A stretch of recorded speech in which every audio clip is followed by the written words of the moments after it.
네, 안녕하세요. 포항공과대학교 기후시스템연구실 석사과정 이희지입니다.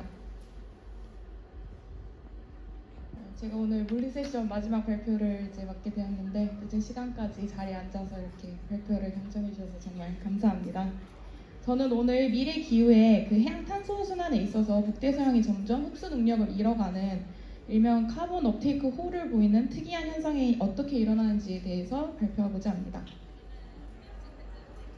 우리가 모두 아시다시피 이제 기후 변화로 전 지구 온도가 상승하게 되면서 해수면 온도 또한 상승을 하고 있습니다. 근데 이제 최근 연구에 따르면 해수면 온도 변화가 글로벌 트렌드와 다르게 보이는 이런 지역이 있고, 이것을 이제 그 연구하는 필드에서는 워밍홀이라고 부르고 있습니다. 즉 상승하는 SST의 경향성과 다르게 북대서양 지역에 있어서는 이렇게 쿨링 효과를 보이는 것을 이제 워밍홀이라고 저희는 말을 하고 있는데요.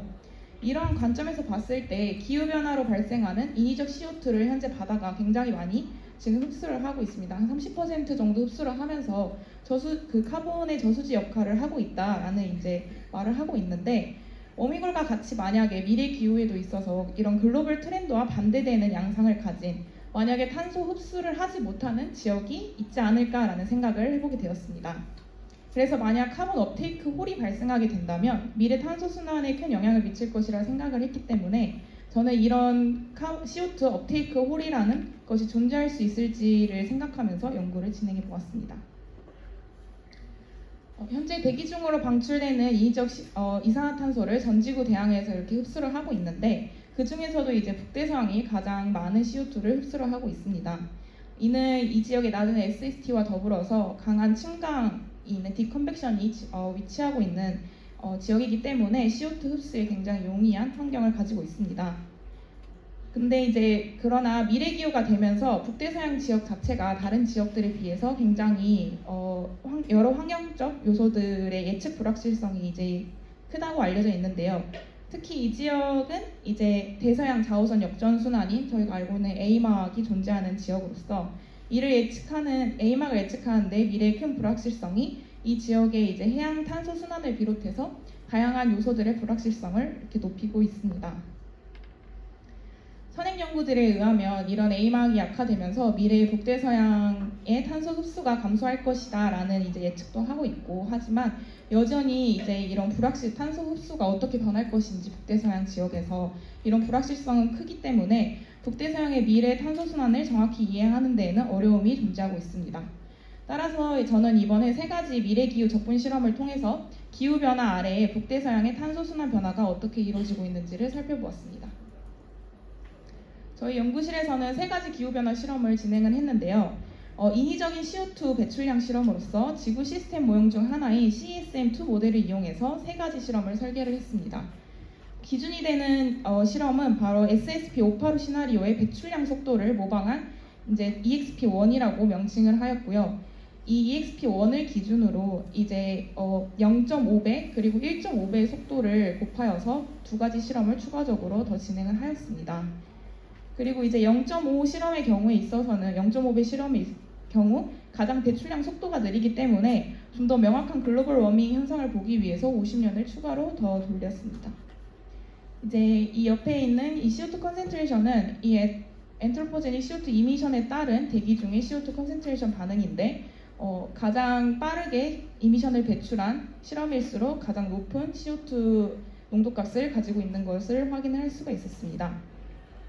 그리고 저희는 총 지금 현재 7개의 앙상블을 적분을 하였고, 그 다음에 지금 뒤에서 보여드리는 모든 결과는 다 앙상블 민에 대한 자료입니다. 이제 결과입니다.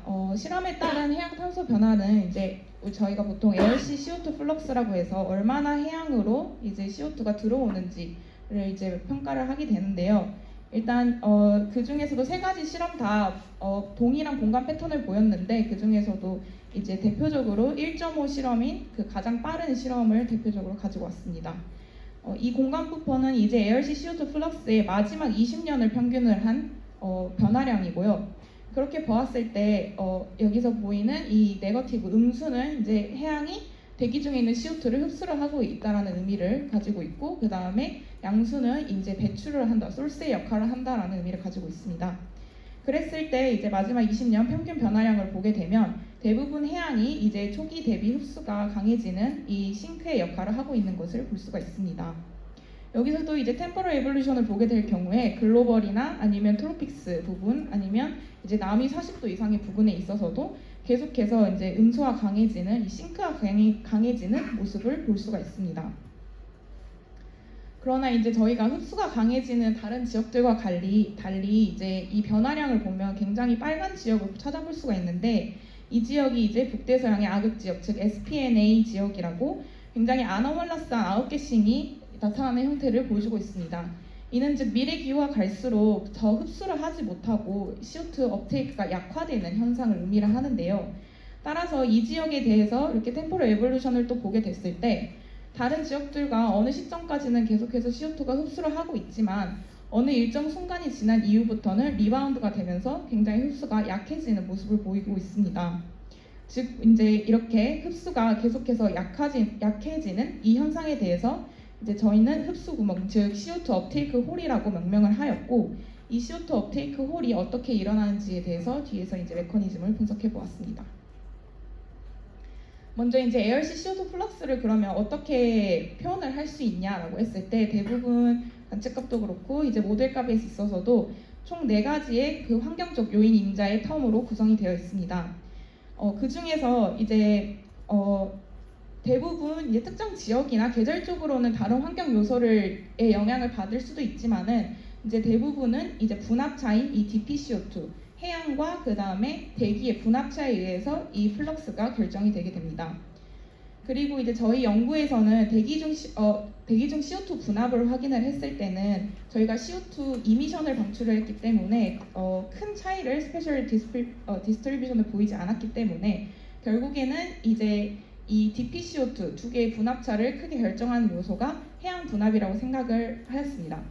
그리고 이제 결국 최종적으로 이 해양 분압의 변화가 결국 이 CO2 흡수에도 이제 영향을 주게 된다고 생각을 하고 있습니다. 그러면 이제 이 해양 분압, 이 PCO2 오션을 어떻게 이 증가시키고 감소시키는 데 있어서 영향을 분석을 할 수 있냐라고 했을 때 여러 선임 연구들에서는 이제 이 해양 분압을 증가시키는 요인 분석을 하기 위해서 이 SST, DIC, 알칼리니티, 그 다음에 셀리니티 또는 프레시워터 텀으로 이렇게 4가지 텀을 테일러 급수를 이용을 해서 나눌 수가 있습니다. 따라서 저희도 1차적으로는 이 PCO2 오션이 어떤 요소에 의해서 증가를 하는지를 알아보았습니다.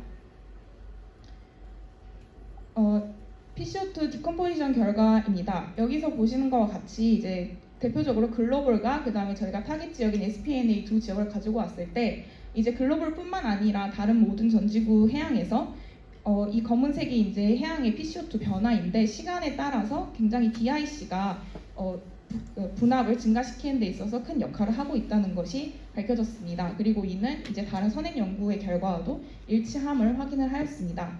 근데 이제 조금 특이하게 볼 것은 이 SPNA 지역 같은 경우는 이 토탈의 PCO2 변화량보다는 조금 더 오버해서 증가하는 DRC가 증가하는 것을 확인을 할 수가 있었습니다. 그래서 이 지역에 있어서 좀 더 지역적인 편차를 한 번 더 확인을 해보았습니다. 지역적 편차의 경우에는 이제 이 SPNA 지역에 있어서 글로벌 민을 뺀 값을 확인을 해보았습니다.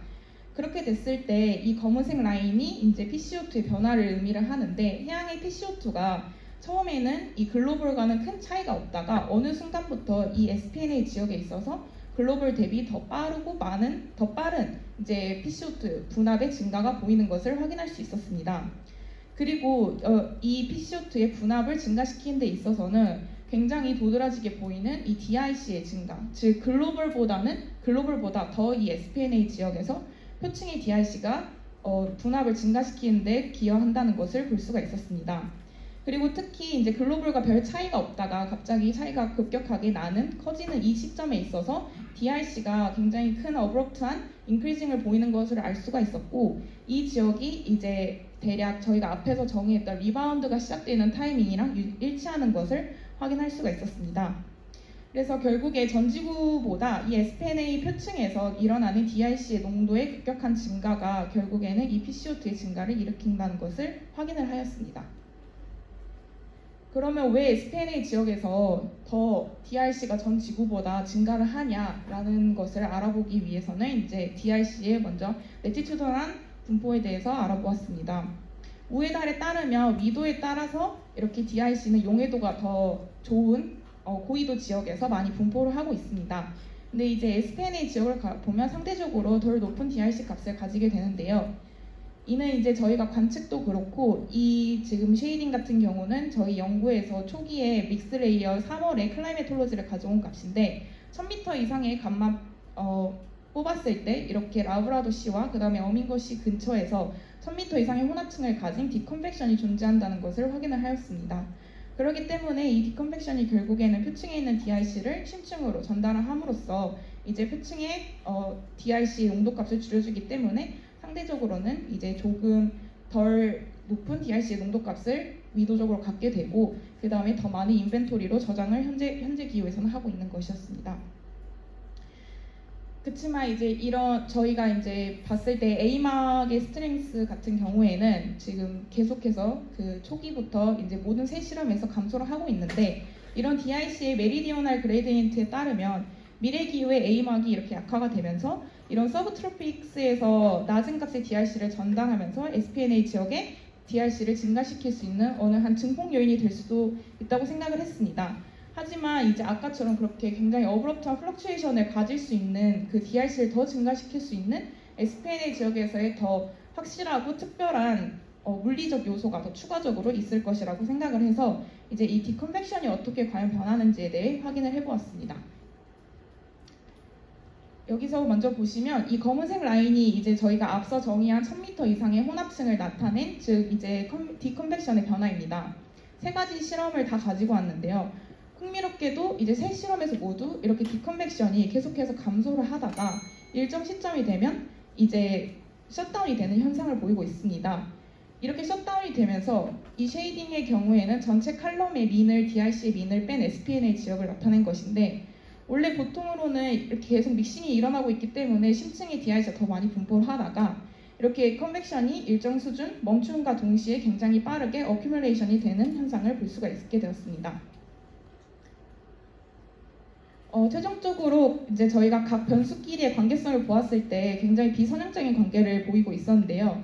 먼저 컨벡션이 감소를 하면서 DRC는 이제 계속해서 증가를 하지만 붕괴가 되기 시작하면서 굉장히 트래핑이 일어나고 이 붕괴가 일어나는 이 어느 스레시홀드, 세 실험 모두 다 동일한 스레시홀드를 가지고 있고 이 스레시홀드가 약 표층에서의 DRC가 절대값적으로 4%가 증가하는 시점이었고 그것을 이제 CO2 플럭스와 함께 보았을 때는 이렇게 CO2 업테이크 홀을 유발하는 어느 한 포텐셜 벤치마크가 될 수 있다는 것을 확인하였습니다. 그리고 A막과 믹스레이어 간의 관계를 봤을 때도 서로 이 둘의 밀접한 관련성이 있기 때문에 살펴보았을 때 믹스레이어가 감소함에 따라서 A막도 계속 감소하고 있고 앞에 DRC와 동일하게 모든 실험에서 동일한 스레이시홀드 값 이상에서는 이제 믹스레이어가 붕괴하는 점을 볼 수 있었고요. 그것을 CO2 플럭스와 A막의 관계를 봤을 때도 이렇게 굉장히 그 넌리니어한 관계를 보이고 모든 실험에서 동일한 이 스레시홀드 값을 보이는 것을 통해서 A막이나 또는 DRC가 이 SPNA 지역의 CO2 흡수 능력을 결정하는 어떠한 벤치마크 역할을 할 수 있다는 것을 발견하였습니다. 최종적으로 정리를 하면 디컨벡션, 기후변화가 일어나면서 디컨벡션이 셧다운이 되고 A막 위크닝이 되지만 이런 특히나 디컨벡션의 셧다운으로 인해서 이렇게 서페이스에 있는 DRC가 트래핑이 되는 순간들이 굉장히 빨라지고 많아지면서 대기 중에 PCO2를 굉장히 빠르게 높이기 시작하고 PCO2가 굉장히 빠르게 늘게 되면 이제 대기 중의 분압차가 굉장히 줄어들기 때문에 결국에는 이 SPNA 지역에서 더 이상 CO2 흡수를 약화시키는 CO2 업테이크 홀을 만들어내게 됩니다. 이제 마지막으로 임플리케이션을 이제 주려고 하는 것은 저희가 현재 관측 결과에 의하면 최근 A목이 굉장히 빠르게 약화되고 있다라는 연구 결과들이 있는데요. 이런 A목을 예측하는데 하지만 굉장히 이렇게 모델 스프레드가 크다는 것은 저희도 이제 잘 알고 있는 사실입니다. 근데 2000m까지의 뎁스를 봤을 때 이 옵서베이션 값과 CSM 값이 굉장히 CSM이 옵서베이션을 잘 모의한다는 결과를 좀 확인을 할 수가 있습니다. 그래서 물론 조금은 조심스럽고 또 성급한 이제 판단일 수는 있겠지만은 최근 이제 저도 확인을 해봤을 때 이 옵서베이션 래피드 값의 2010년부터 20년까지의 값을 확인했을 때 저희가 보는 이 벤치마크의 스레지 홀드와 어느 정도 얼마 남지 않았다라는 것을 좀 확인을 할 수가 있었습니다. 그래서 현재 탄소 제거 수준에 따라서 그 시간에 따른 차이는 날 수 있겠지만은 이제 이런 관측값과 업테이크 홀의 벤치마크 예측값 사이에 큰 차이가 나지 않는 것을 보아서는 모델보다 생각보다 현실 세계가 이런 홀이 만들어지는 것에 있어서 빨라질 수도 있지 않을까라는 이제 예측을 하면서 이번 발표를 좀 마치겠습니다. 감사합니다. 감사합니다. 시간이 다 지났습니다. 예, 마지막 발표 장점이죠. 질문 받겠습니다.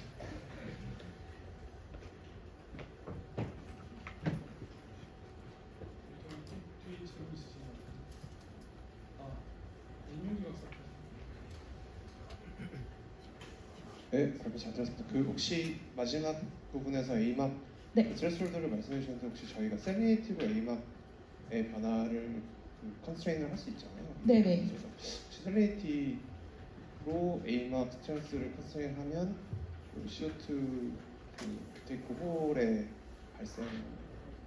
발생이 될 미래의 기간 앞으로 얼마나 남았지 그런 걸 좀 더 추정할 수 있을 것 같아요. 셀레니티를 이용해서도 그게 네네. 그 생각을 해보지 못했는데 한번 확인을 해보도록 하겠습니다. 네. 예, 임용기 교수님. 제가 궁금해서 그런데 결국은 그러니까 디컨벡션이 약해져서 수준의 탄소 농도가 높아지니까 못 분압이 위로 올라간다는 얘기잖아요, 그죠? 네네. 그러면 왜 다른 남극이라니 이런 데는 디컨벡션이 만약에 미리 기후에 약해지지 않나? 거기는 왜 그러면 계속 흡수가 되는가? 그런 이유가 있나요? 오로지 왜 북대서양 딱 그 포인트만 그래야 되는가? 그것까지는 제가 생각해보지 못했는데 이제 지금 미래기후의 남극이나 아니면 트로피컬 오션 같은 경우는 계속 흡수가 강해지는 이유가 이제 시아이스가 특히 남극에는 또 있고 그게 없어지면서 더 CO2를 흡수할 수 있는 공간이 면적이 넓어지니까 좀 더 용이하다라는 말이 있고요. 그 다음에 트로피컬 같은 경우에는 이제 용승이 줄어들면서 이제 밑에 DRC 리치 함물이 덜 올라오면서 이제 오히려 표층에 더 많이 DRC를 흡수할 수 있다라는 논문을 봤는데 컨벡션과 연결해서는 저도 좀 선행 연구나 이런 거를 좀 자세히 찾아보지 않아서 한번 그 부분에 있어서는 좀 고려를 해보겠습니다. 감사합니다. 네, 혹시 질문 있으시면 하나만 더 받겠습니다. 없으신가요? 그러면 제가 짧은 질문 하나만 할게요. 네. 짧을지 모르겠죠. 아까 그 에미션 타입으로 시뮬레이션 하셨다고 했잖아요. 네네. 근데 그 에미션 타입으로 시뮬레이션 해도 공간적인 변화가 별로 없다고 그러는데 사실은 북서태평양과 중국 연안, 우리나라 주변에 CO2가 상당히 높거든요. 네. 그런 공간적인 차이는 영향이 많잖아요. 그거를 생각을 해보긴 했는데 현재 그것까지 이제 보려면 제가 사실 CO2 플럭스식 자체를 좀 디컴포지션을 해야 되는 경향이 있는데 현재 그냥 단순하게 제가 분압차를 그려봤을 때 이제 CO2 플럭스의 그 트렌드와 굉장히 유사한 것을 확인을 해서 사실 대기 분압까지는 신경을 쓰지는 않고 있었거든요. 그래서 네, 현재까지는 그렇습니다. 근데 아마 저희 이 한국 유역 근처에 좀 대항을 보게 되면 좀 다를 수도 있을 거라는 생각은 하고 있습니다. 네, 감사합니다. 그러면 모든 발표를 마치도록 하겠습니다.